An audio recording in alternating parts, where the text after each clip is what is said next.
Yeah, well, we get comfortable here. It was bound to happen. Yes, this day was surely going to come. And I could have skipped it because I do have something recorded to put up tomorrow. So maybe tomorrow would be a better day. We could just breeze on by this and keep it all going. But no, this is about being real, right? So here it is. I am not having the best of days. I don't know what's going on with my hair. It's almost like Mickey Mouse ears, or I don't know. And normally I wouldn't even care, but see, today, it's the little things. And that's the thing. It's one of those days when things are just not going right. I am so tired. I've been doing some extra stuff and I'm disgusted with myself because I'm not the woman I used to be. My husband was laughing at me yesterday. We're tearing this old trailer down and I mean, I was loading the bucket on the tractor for him to go put it in the big dumpster thing they have there. And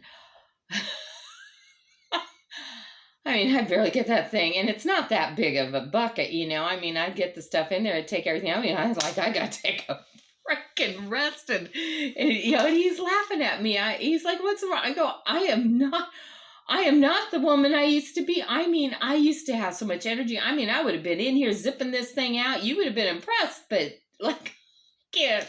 I shovel a couple of shovels full and I'm like, oh. He's like, yeah, none of us are quite who we used to be. We're all getting older, Angie. It's what happens. But I was disgusted with myself. And anyway, I was so tired last night. Could not keep my eyes open. Went to bed 3 hours earlier than I normally would. And I still couldn't get up this morning. Still don't feel like I can wake up. And then it's not that there's anything big that's gone bad. It's just a million little things. I was supposed to go help him take a window out of the trailer today. But see, God blesses. That's the thing. Even though a million little things are going wrong, God's put blessings in there. So I was supposed to, and so I'm trying to, I had no clothes to wear. Everything was in the laundry. And I was desperately trying to get something dry enough to put on so I won't get pneumonia because the temperatures have changed. And so that was taking forever. And he had gone ahead of me. And I'm like, I'll be there as quick as I can. Well, then my stomach decided to do its little thing, which is just something normal that I've lived with it my whole life. So I had to deal with that. Then the dogs, they wanted out. Okay, that's great because I want them to go out before I leave, right? And so I'm trying to get my stuff together and I'm ready to go. Oh, they're not coming in. The sun's come out and they're like I'm laying in it and they're not wanting to listen to me or obey me. And oh my word. And then, I'm heading out the door. Wait, I forgot my gloves. I got to go back, get my, it's like one of those days. So I finally have everything ready to go and my phone rings and I'm like, oh, it's going to be Marvin going, are you coming? But no, it was Marvin, but he's like, honey, don't worry about it. Have you left yet? No. Okay. Don't even worry about it. The window came out really easy. I was able to do it by myself and it's a pretty big window. It's not super heavy though. And he goes, I was able to do it myself. So you don't, just wait and at lunchtime, bring me something to eat and we're good because, I'm going to get hungry. So I still have that stressed, which will soon be time to do. But it's like, I'm stressing about trying to get there and now I don't even have to go, but I still somehow feel stress. And I don't know. Do you have those days? I'm sure you do. If you don't, what's your secret? Because ever so often those days pop up.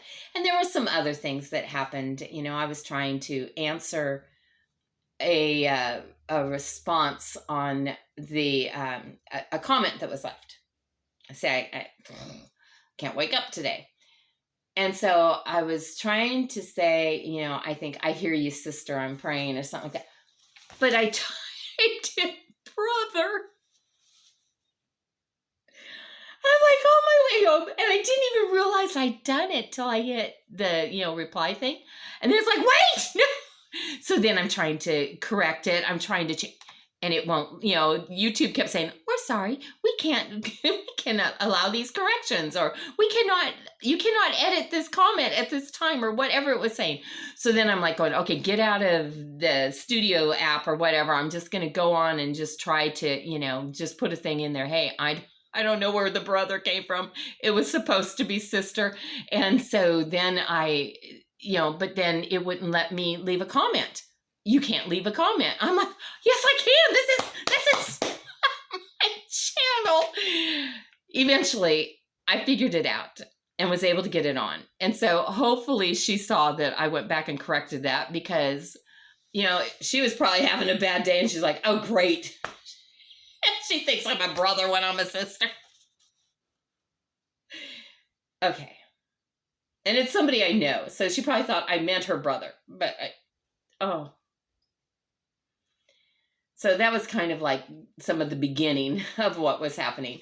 And, and it could be a way worse day. It really could. But it's just, I guess it's that frustration that nothing is really going the way I want it to.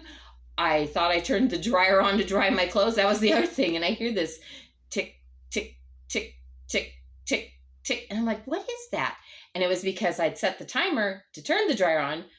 But if I'd hit the button to turn it on, I hadn't hit it hard enough or whatever. Anyway, it wasn't running. Just the timer was ticking away. So it's like, okay, Lord, please, I need your help. So Marvin calling and saying, look, don't worry about anything. Bring me some lunch, which will have its own challenges. But, bring me some lunch, and that's all I need. And that we're doing okay. Because he knows I've got a bunch of things I need to take care of today, because I've got somebody coming over tomorrow, and I ain't ready for that. I mean, I know about being real, but it might be a little more real than it needs to be. And, we need some clean clothes, and we need some clean dishes. I've just been so busy doing this other stuff. Anyway, the really cool thing was I just happened to look, and so it turns out that 19 years ago this month, I was having a really, really bad day. A really bad day. Like I was married to my first husband. Marvin always wants me to clarify which husband I'm married to so that he knows if it's him or not. But I was married to my first husband, and there had been some bad choices and decisions made, which put us into a very bad financial state of affairs. And we literally were looking at losing everything. Like, everything. And it was not, it was, well, doesn't matter. It was bad. And then there were some other things going on, some other problems, and people upset about stuff. And so 19 years ago this month, I felt like I couldn't go to sleep this particular night. And so I was trying to, seek God. And so I journaled about it. The next morning, I journaled about what had happened that night, because even when I had tried to go to bed, the phone was ringing, one more fire to be put out, as my brother Keith would say. And so I couldn't go to sleep. I tried to take a hot bubble bath, because that used to work. Now I might be able to get in the tub. Marvin and I have a really, really deep soaking tub, which is wonderful, but I used to love it.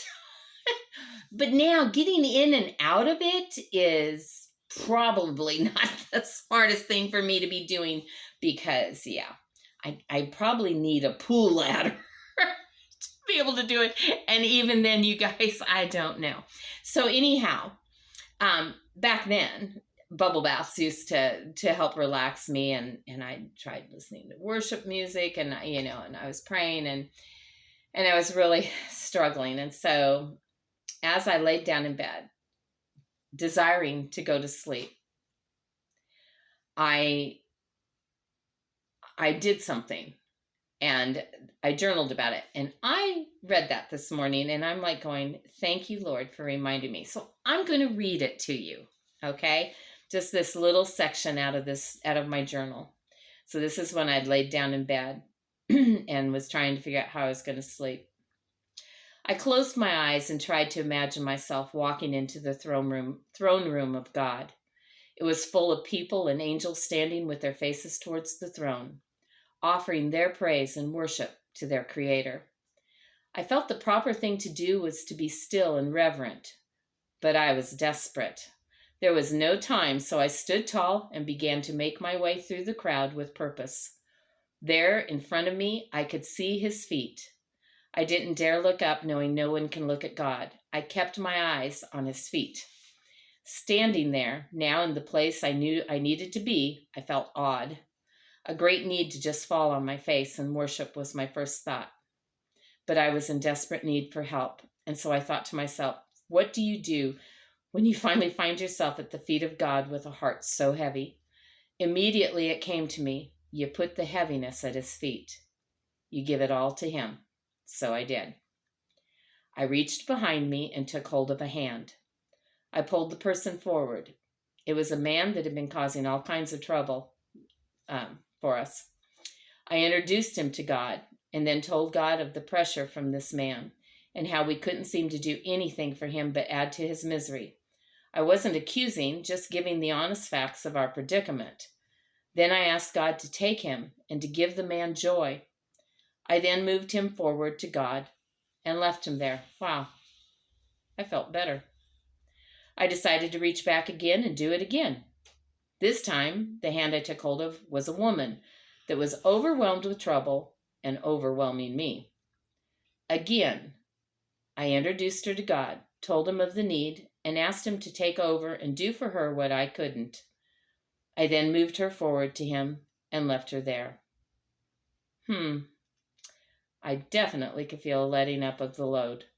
So I reached back again and again until I was bringing whole groups of people.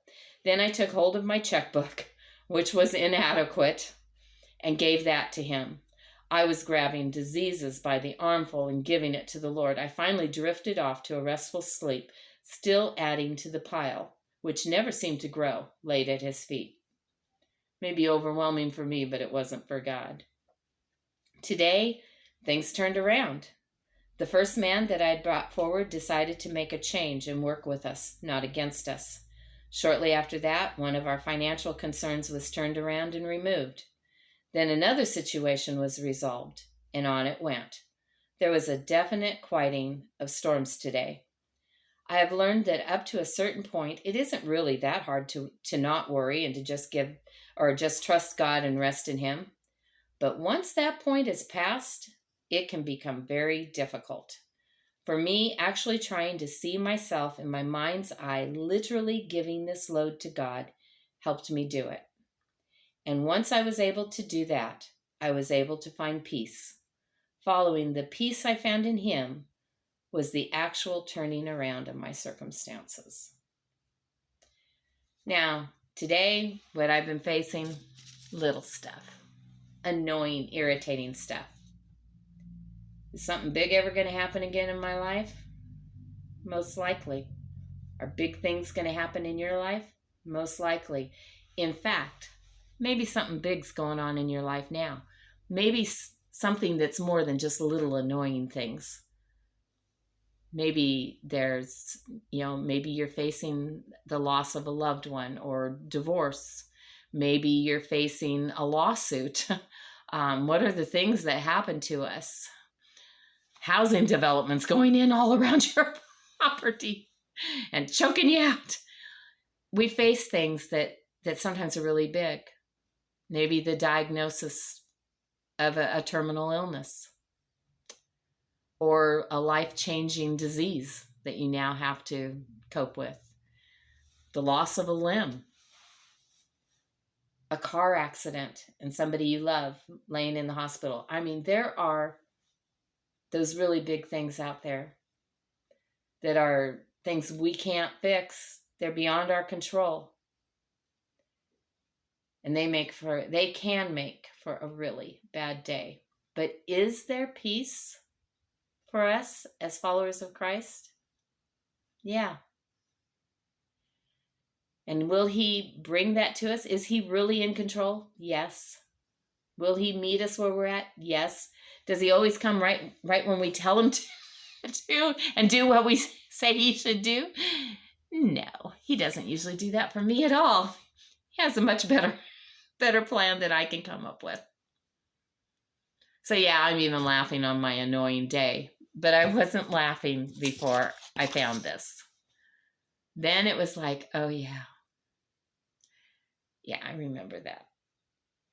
I remember that man. I remember. I'll tell you this. So my first husband and I bought a piece of property, just about 3 acres, a little mobile home sitting on it.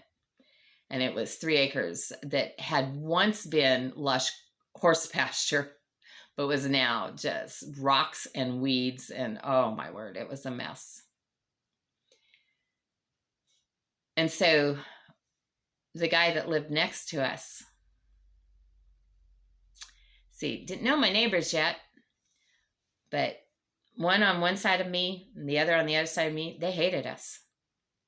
And they complained about everything. They were trying to make our lives miserable.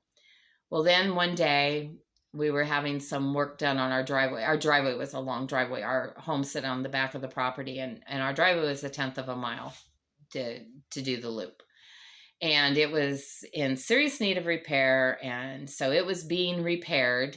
And the one neighbor on the one side of me went totally ballistic and was out there, threatening the guys working on the driveway. And they're calling up to the house, your neighbor's out here and he's mad. Could you come down and take care of this? So I went down and, and was trying to talk to him. And what it was he thought they were going about 1 inch. Okay.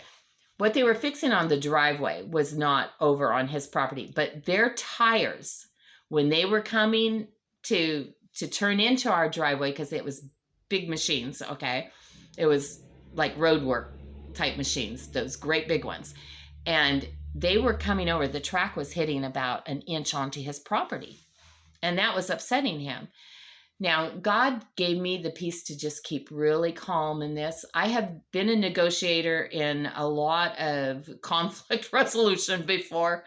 And, and when you're doing it for somebody else, it's not personal. This was personal, but I was able to go into that mode. And so I was Mr. Smith, but I didn't say it like that. Mr. Smith, I understand your concern, or I understand that this is upsetting you and you're concerned about this. Or no, I said, what concerns you about that? And, because this is, that inch is really bothering you. And he said, well, my concern is, and in this particular state, if you, I don't know if it's still this way. This was 19 years ago and it was that way then. But if somebody wasn't taking care of their property next to you and you kept taking care of it and they never did anything about it, after so many years of you taking care of it, you could get squatters' rights on it and you could actually take that piece of land from them. Now, I didn't know that was a law until I was going to a church and we had a little triangle part of our property that went into somebody else's property. So when they would mow, they just mow that little triangle too. So we just didn't worry about it. And then after so many years, they put in to own that property. And we're like, what? You can't do that. That's our... Yeah, they could. And they got squatters' rights on it. Something really, it's an old law in the book, obviously squatters' rights, but they took our property from us and there was nothing we could do. So I learned about that. Well, that's what Mr. Smith was concerned about. If people keep driving 1 inch over his property line there, pretty soon, maybe we might try to claim it as ours and, and start dwindling down his property. Now that's ridiculous, but I didn't say that's ridiculous. Instead, I said, okay, I hear your concern. And he goes, I notice when the garbage truck comes in, they do the same thing. And I'm like, yes, they would. So what do you need from me that I can do to make this right with you? I've got some railroad ties up at the house and I've got a strapping young man of a son that can come down here and dig a post hole right here on my side of the property. And we'll drop a big post down and people will have to come around it. Do I need to move my driveway over, 1 inch? What can I do to make this right with you. And I was very kind and very gentle about it. There was nothing condescending or critical in my voice. It was all God. And he looked at me and he said, you know what? You don't need to do anything. He goes, this is ridiculous. He goes, I shouldn't be upset like this. And then he says, you know, your neighbor on your other side. Yeah, well, that guy really didn't like us. And he goes, yeah, he's always yakking in my ear that we better watch out. You'll be taking the rest of my land. And I go, taking the rest of your land. Ah. He used to own the piece of land we were on. It was joined to the piece of land he was on. It was one piece. And he was married to a different woman than he was married now. They got a divorce. And the judge divided the land. So he got the 3 acres on one side and she got the 3 acres on the other side. He stayed on the 3 acres on his side. She sold the 3 acres on her side, and he didn't like other people coming in on his property. He never gave up that wasn't his property anymore. He was still hurting, and it had been like 20 years.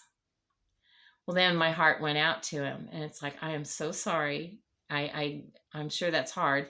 And not only that, her parents lived across the road from him in the house on the corner there. And this was out in the country. So everybody had acreage. I don't think anybody had less than 3 acres.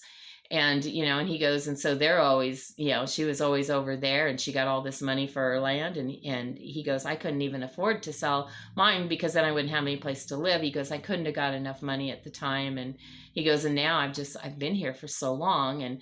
And because that land had been in his family, not hers.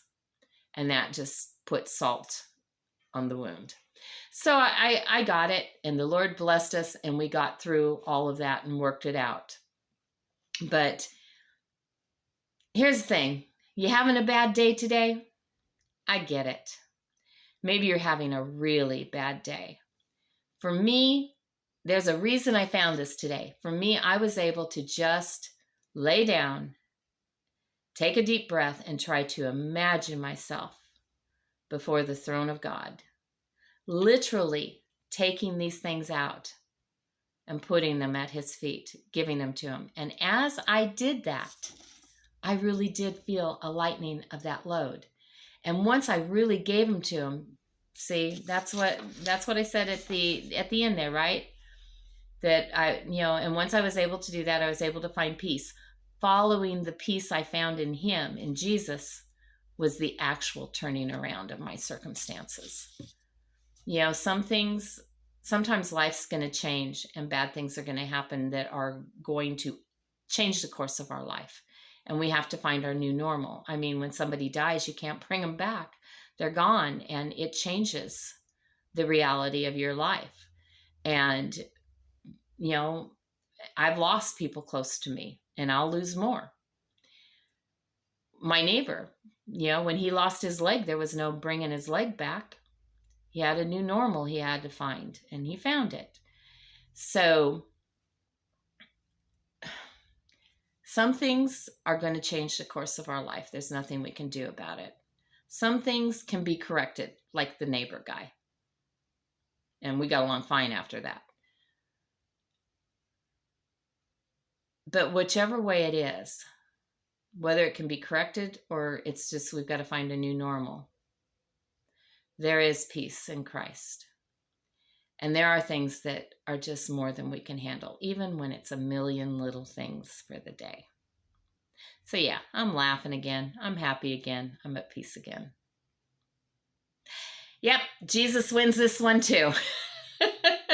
And I want him to always have the victory in my life. I have thrown the towel in enough times in the past. No desire to now. Time is short, you guys. The days are ticking by. And soon Jesus, he will return. He is coming. Like I said before, it's not fantasy. It's not make-believe. He really is coming. And I know today I'm a day closer to his return than I was yesterday. So I want to make every day count, even the days with a million little things going wrong. All right. I love you guys. if you have not subscribed and these videos are speaking to you, then praise the Lord. Hit the subscription, the subscribe button, and then the notification bell. And then every day when the new video comes up, you'll know. So you can just kind of keep on there having a coffee and a chat with us. See, I don't even have, this is how bad. I haven't even been able to make coffee yet today. That's probably why a million little things are going wrong. But normally I have my coffee in here, or tea. Some days I do tea.